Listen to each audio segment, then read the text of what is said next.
mesdames et messieurs, et bienvenue à vous dans votre émission Ma famille, ma vie. Alors aujourd'hui, on est le mercredi 26 octobre 2022, il est 10h30, nous sommes ensemble pour 1 heure de direct et vous pouvez même participer à l'émission en nous appelant. Je vous rappelle toujours le numéro de téléphone dès le début de l'émission, comme ça si vous avez l'intention de nous parler, vous pouvez nous appeler. Alors le 021 23 98 91, le 021 23 98 91, si vous voulez nous poser des questions, partager votre vécu, témoigner tout simplement. Marhaba bikoum, on est là et le thème justement qu'on a choisi aujourd'hui pour vous, c'est le sommeil du juste.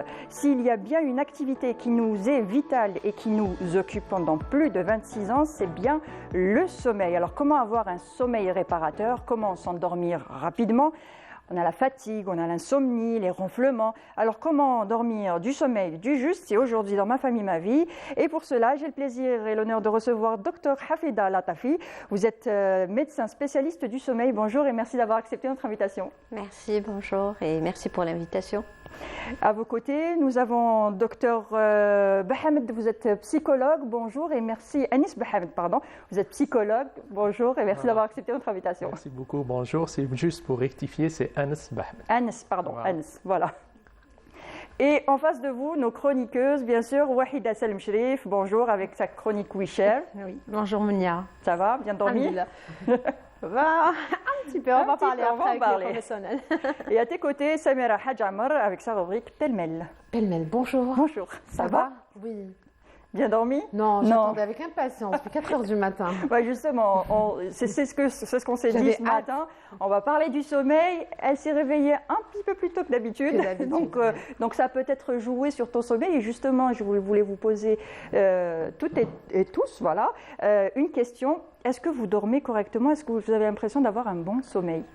Mesdames, messieurs? Oui, Wahida. Maman, même quand je fais l'effort, j'essaie de bien dormir. Alors quand tu as une personne avec toi qui ronfle, c'est pas possible. Et quand on a des voisins bruyants, c'est pas possible. C'est vrai que c'est pas évident. Oui. Samira? Non. Non, tu dors pas. Non, je dors, mais je dors mal. J'ai peur de la nuit. On peut avoir peur de la nuit. Oui. Voilà, je fais partie des gens qui ont peur de la nuit. Peur du noir ou peur de la nuit? Non, de la nuit. D'accord, très bien. Et vous, nos spécialistes? Pour moi, ça va. Dans la moyenne, je dors très très bien. Ah, alhamdoulilah. Ça va, vous dormez bien? Oui. Ça va. Alors, une bonne nuit de sommeil, on dit que... il y a le mythe qui dit qu'il faut dormir 8 heures par nuit. Alors, est-ce que c'est vrai qu'il faut dormir 8 heures par nuit? Combien d'heures faut-il dormir, justement? Il faut savoir au départ définir ce que c'est une nuit de sommeil, c'est-à-dire les gens combien doivent dormir selon les tranches d'âge. Il faut savoir que chez l'enfant, c'est pas pareil que chez l'adulte, et aussi c'est pas pareil chez l'adolescent. C'est pas pareil quand on prend de l'âge, donc le sujet plus âgé aussi, son sommeil change, le besoin de dormir, de sommeil, de quantité de sommeil change. Et après, on a des définitions génétiques, on va dire, des déterminations génétiques. On a de longs dormeurs, on a de courts dormeurs, on a des sujets du matin, des sujets du soir. Donc il faut savoir d'abord se définir. Et après, dire est-ce que je suis dans ce qui est normal et ce qui est standard, on va dire les 7-8 heures dont tout le monde parle. Mais après, on peut être court dormeur, par exemple, et faire 5-6 heures et avoir une bonne nuit de sommeil.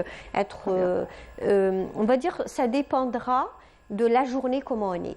Voilà. Donc on n'est pas tous les mêmes dormeurs. Alors comment reconnaître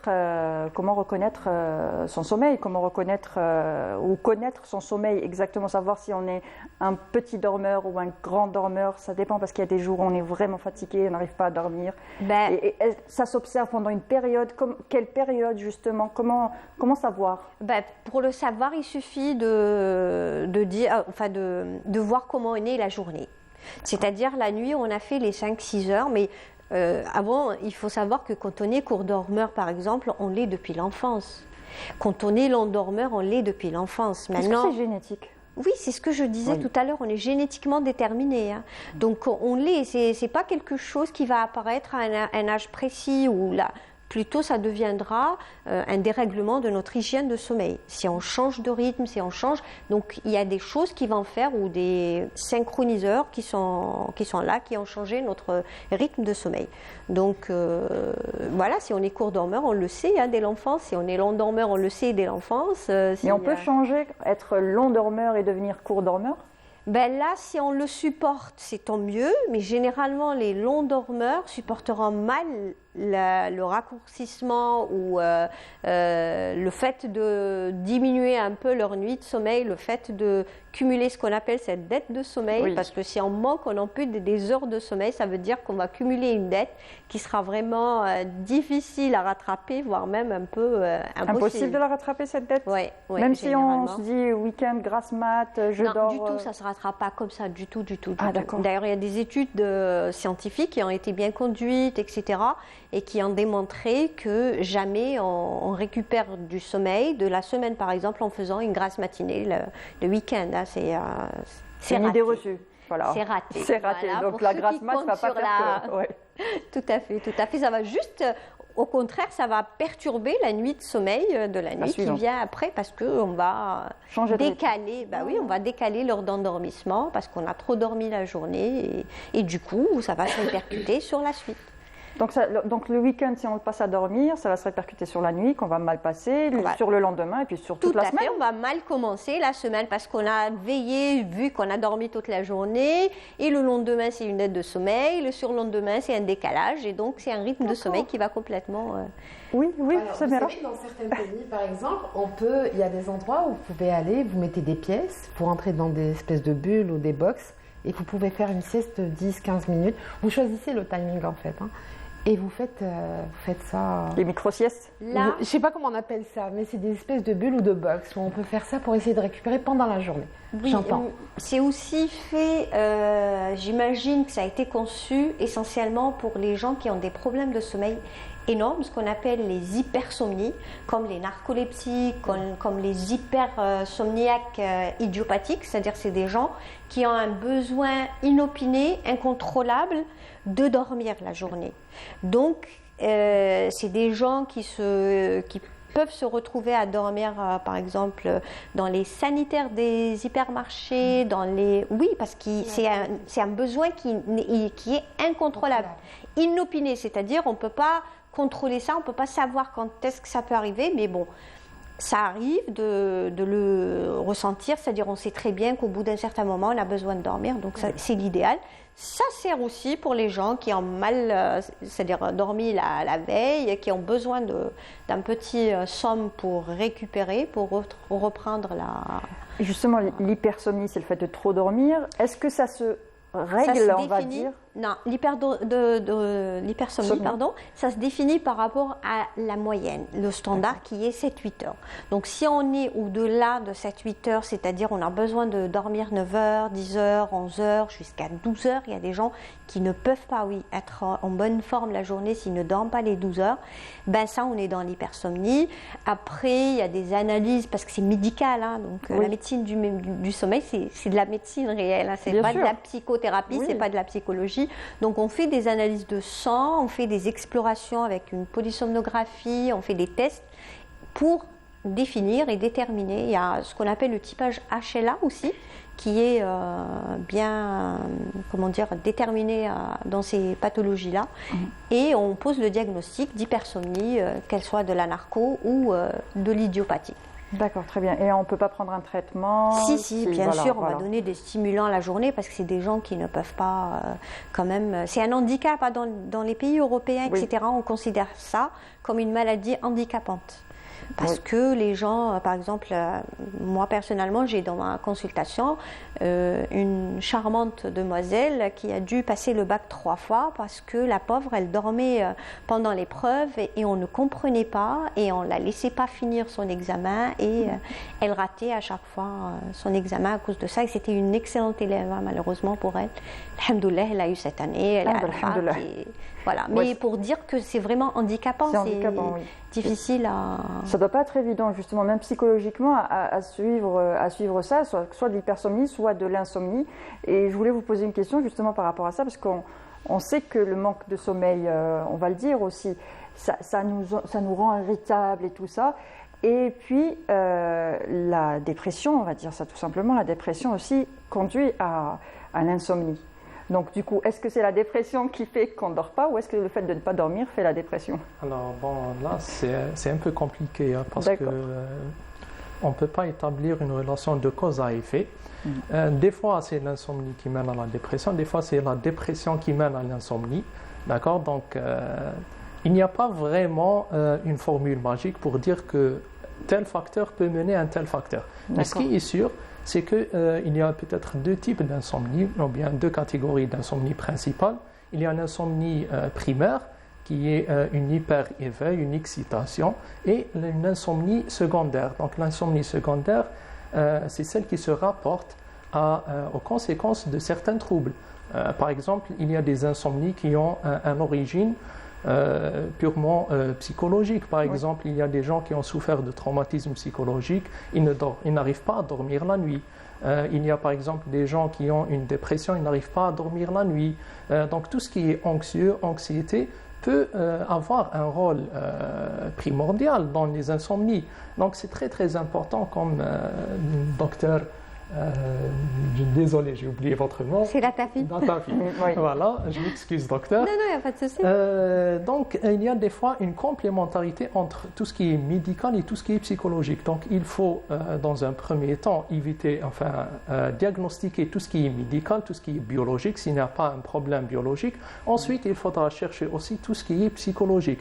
Est-ce que le patient il a souffert d'un traumatisme?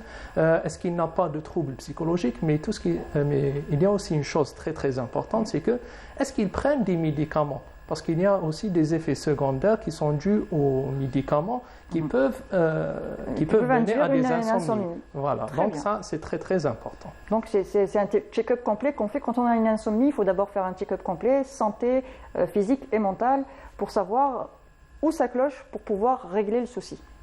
Tout à fait. Si c'est pour juste rebondir sur l'insomnie, il faut savoir que l'insomnie, c'est un processus. C'est-à-dire, on a un facteur déclenchant, après on a un facteur qui va entretenir et on a un facteur qui va majorer et qui va faire durer cette insomnie. C'est-à-dire, ça peut se déclencher lors d'un événement, quelqu'un qui est, par exemple, on va dire qui est tombé malade, par exemple pendant le Covid, beaucoup de personnes ont eu des troubles du sommeil. Donc, parce qu'on est malade, donc on perd un peu le rythme de notre sommeil. Après, on va faire durer ce trouble parce qu'on a très peur, parce qu'on est traumatisé par cette maladie, parce que ça y est, on a perdu les habitudes de sommeil. On veillait parce qu'on avait de la fièvre, parce qu'on devait prendre des médicaments, parce qu'on surveillait l'autre qui était aussi malade à côté. On a vécu des moments quand même qui sont durs. Et après, maintenant, ça y est, j'ai déréglé mon horloge biologique, donc je vais entretenir ça par cette crainte, par cette peur, par cette anxiété, par on va dire ce désaccord que j'ai installé entre moi et mon sommeil. Et l'insomnie ne sera jamais, le cercle, on va dire, de l'insomnie ne sera jamais cassé si je ne viendrai pas intervenir sur un des éléments. Le déclencheur, maintenant, s'il est parti, ça y est, on a réglé le problème, je suis guérie, etc. Mais là, je vais jouer sur ce qui a fait entretenir, ce qui a fait durer mon insomnie. Et l'insomnie aussi, si vous voulez qu'on définisse un peu plus, c'est soit ne pas arriver à s'endormir dès le départ, ou plutôt, je m'endors facilement, mais je n'arrive pas à entretenir une bonne nuit de sommeil. Donc là, c'est comme ça qu'on définit, après avoir bien sûr éliminé, comme disait le psychologue, que on a éliminé, c'est-à-dire la source de ce problème, après avoir éliminé certaines pathologies qui peuvent donner lieu, après avoir identifier la personne si elle est court dormeur, finalement elle ne sait pas et elle s'endort trop tôt, après elle se réveille au milieu de la nuit et pour elle ça y est, c'est fini, c'est de l'insomnie alors que c'est pas de l'insomnie, voilà. Donc c'est quand même c'est des analyses à faire, c'est une il y a des analyse maladies, de comportement, pas mal de choses. On va continuer notre débat. Je vous propose tout de suite de suivre un reportage puis de notre journaliste Farida Ben Muslim qui est justement descendu dans la rue, qui a demandé aux passants s'ils dormaient suffisamment ou pas, s'ils souffraient d'insomnie, qu'est-ce qu'ils pensaient du sommeil. On voit ça tout de suite et on revient tout de suite après. Beaucoup d'entre nous déclarent souffrir d'insomnie ou de troubles du sommeil. L'insomnie peut survenir au moment du coucher, au milieu de la nuit ou au petit matin. Avoir des difficultés à s'endormir ou rester éveillé au milieu de la nuit en cherchant vainement à se rendormir avec une nuit de sommeil inférieure à 6 heures se définit comme une insomnie. Sachez qu'elle peut être transitoire, à moyen terme ou à long terme quand elle devient chronique. تسمع سيارات في الشارع ولا تسمع لك العياط ولا تسمع الهراج وما يقدرش يجيك رقاد. اسكو كان الناس اللي عندهم المرض كان اللي مريض كان اللي مقلق كان اللي منا يديرونجيوه برا. Plusieurs facteurs هنا في الجزائر. Déjà le climat il est stressant un petit peu. الخدمة donc on se stresse beaucoup plus في la nuit في الليل ما نرقدوش on n'arrive pas à dormir. L'activité تكون باس الواحد يجير mal la journée تاعو. Il devient nerveux, c'est ça, c'est le quotidien. Nous pouvons tous souffrir de troubles du sommeil. Il y a le profil type de la personnalité, mais surtout beaucoup de facteurs qui peuvent favoriser le risque d'être victime d'une insomnie. L'anxiété et le stress sont les premières causes d'un mauvais sommeil, ainsi que d'autres facteurs liés à l'environnement, comme le bruit, certaines maladies, les douleurs ou encore les écrans. Soit la situation sociale, في الدار ولا سيتياسيون بيرسونيل في الخدمه ولا كذا هذا الشيء هذا يخدم لو سيرفو علاش ومن بعد تولي لا ديبريم بروبوزيسيون لا ديبريسيون راكي معايا الانسان كيكون مونك دو سوماي يولي مقلق لوجيكمون تكوبالو لابيتي يكون مقلق القلق هذاك يقدر يخلق له في الكور تاعو ينشط بارك الله فيك يقدر يولي يداوي عند لا بسيكياتري ولا لا بسيكولوجي ولا النورولوجي في الاعصاب. L'insomnie c'est pour tout le monde maintenant parce que la vie est chère, les maladies sont courantes. Et voilà, les gens ils sont stressés. Le stress, voilà. Les troubles du sommeil sont devenus le fléau de notre époque. C'est un motif fréquent de consultation en médecine. Ces signes sont nombreux et ses conséquences sont souvent désagréables, voire parfois dangereuses. D'où l'importance d'une bonne nuit de sommeil réparateur. Alors, de retour sur le plateau, et nous avons déjà un appel avant de vous redonner la parole à toutes et à tous. Donc, nous avons un appel de Nehla qui souffre d'insomnie, n'est-ce pas? Bonjour Nehla. Bonjour. Ça va, vous allez bien? Ça va, je vous remercie. Alhamdoulilah. Alors, vous souffrez d'insomnie, c'est ça? Oui, en fait, déjà, à l'origine, je dors très peu. Oui. Et voilà, donc j'ai un très mauvais sommeil, je dors très peu et je dors très mal. Et je n'arrive pas depuis des années, d'ailleurs je suis tout le temps cernée, on me fait la remarque, mais bon, j'y peux rien, voilà, c'est comme ça. Et est-ce que c'est juste récent ou ça fait un moment que vous ne dormez pas assez? Ça fait si, ça date, hein. Ça fait quand même assez longtemps que je souffre d'insomnie, c'est affreux parce que en fait quand on dort mal, et je dois me lever tôt en plus, ce qui fait que c'est très difficile, voilà. Est-ce que vous ronflez par exemple? Non, je ne ronfle pas. D'accord. Voilà, je ne ronfle pas et c'est-à-dire que quand je dors, essentiellement il faut que je dorme entre 10h et 2h du matin, après c'est bon. Et là, comme en général, je n'arrive pas à dormir à 22h, ce qui n'est pas évident, et bien donc je dors très mal et très peu. Donc votre sommeil est réglé. Si à 22h, un peu plus tard, vous dormez, vous vous réveillez systématiquement à 2h du matin? En général, oui. Alors vous êtes une petite dormeuse, on dit ça, voilà? Ça a toujours été le cas? À l'origine, oui, déjà je suis une petite dormeuse. Je me réveille en général très tôt, vers 5h du matin. Là, quand je dors, je dis bien quand j'arrive à dormir, à 5h du matin, d'ailleurs je n'utilise jamais d'alarme. Oui. Je me réveille toujours en temps voulu quand il faut. Tellement mon sommeil est léger, voilà, je trouve. Est-ce que vous récupérez, vous faites des siestes pendant la journée? Non. Non, pas du tout. Non, c'est fatigant, d'ailleurs, c'est fatigant. D'accord. Alors, restez à l'écoute, continuez de regarder l'émission. On va essayer de répondre à toutes ces questions et trouver une solution, essayer d'expliquer votre situation. Merci beaucoup, Nehla. Alors voilà, elle ne dort pas, si elle se couche à 22h, c'est à 2h du matin qu'elle se réveille, donc elle fait 4h c'est peu, n'est-ce pas? Même pour un petit dormeur,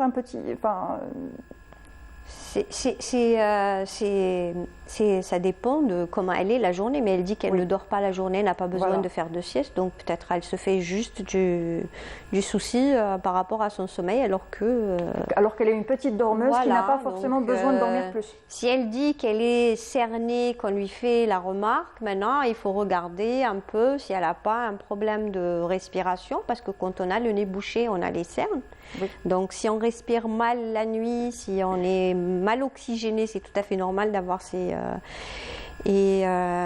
donc il faut regarder un peu, examiner le patient. S'il n'a pas d'autres pathologies ou problèmes de santé qui sont là aussi, comme par exemple l'hypothyroïdie, donc on essaye autant que médecin, on essaye d'abord d'éliminer les pathologies qui peuvent donner le même tableau, qui peuvent perturber le sommeil.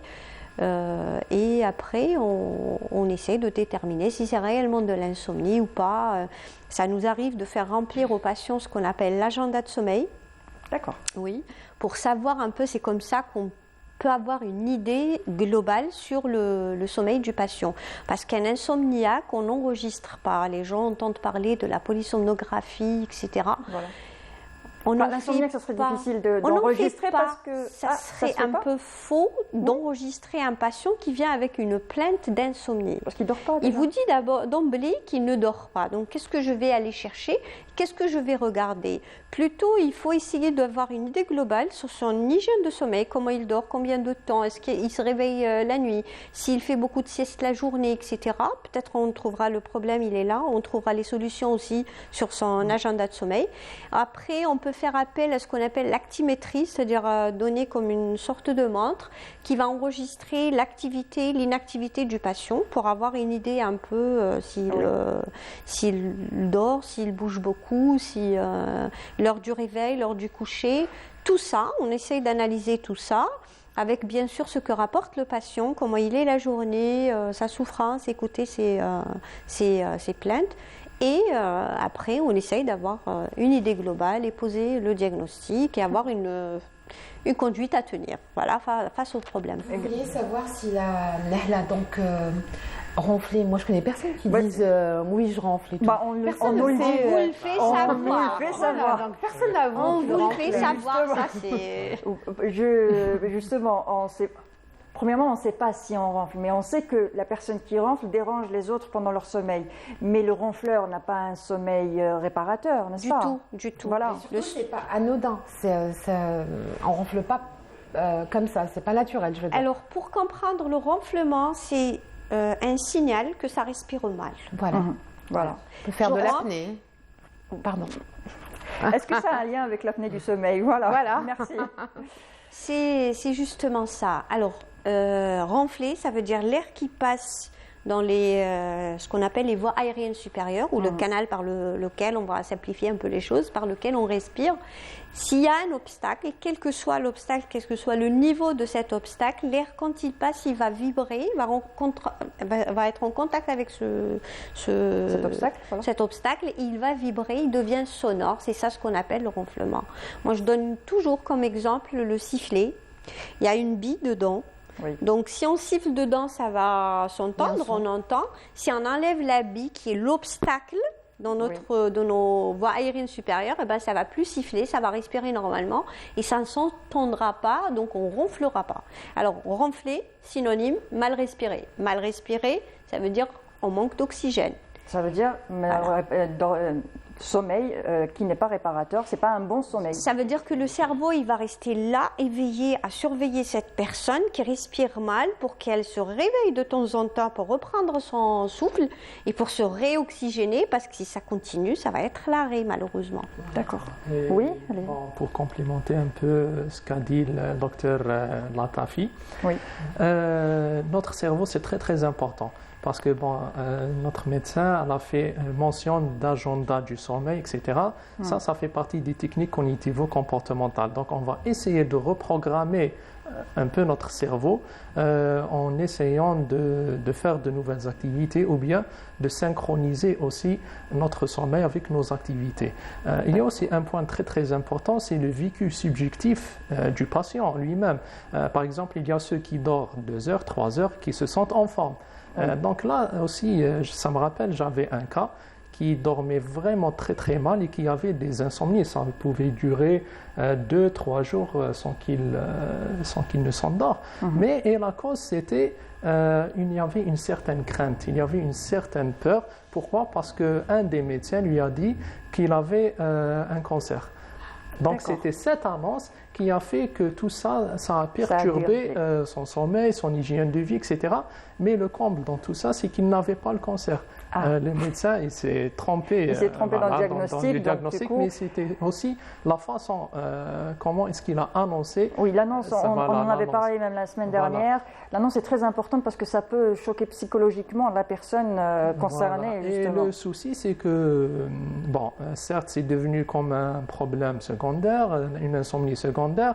Donc, le patient, il est tombé dans l'anxiété, la rumination, je vais mourir, je vais faire ceci, je vais faire cela. Et du coup, donc, le sommeil est automatiquement chassé. Mais après, quand on lui a dit qu'il n'était pas malade... C'est ce qu'on expliquait tout à l'heure dans le fait qu'il y a quelque chose qui fait qu'on devient insomniaque ou qu'on perd le sommeil. Et puis, il y a l'habitude de ne pas dormir qui fait que ça continue quand même. Voilà, exactement. Mais il y avait aussi une surévaluation du danger. Là, après, ce n'était plus « j'ai le cancer », mais le problème est devenu « je suis insomniaque, je n'arrive pas à dormir ». Et là, du coup, tant qu'il se mettait au lit, donc il y avait ces idées intrusives. Est-ce que je vais dormir? Cette nuit, combien je vais dormir? J'ai tout préparé, mais je ne m'endors pas. Oui. Et là, c'est une erreur là, que les patients font, c'est le fait de surveiller son sommeil. Voilà. Oui. Et c'est ça la plus grande bêtise, si j'ose dire. Voilà. Alors, attendez une minute, on a Tamila qui est avec nous. Tamila, bonjour. Bonjour à vous. Ça va, vous allez bien? Ça va, merci. Et vous? Alhamdoulilah, merci. Alors, Tamila, vous avez une question? Vous souffrez d'insomnie? Oui, bon, ces derniers jours, oui. D'ailleurs, même j'ai eu un malaise dernièrement, avant-hier. Au boulot par rapport à ça. Bon, généralement, je dors moi entre 5 et 6 heures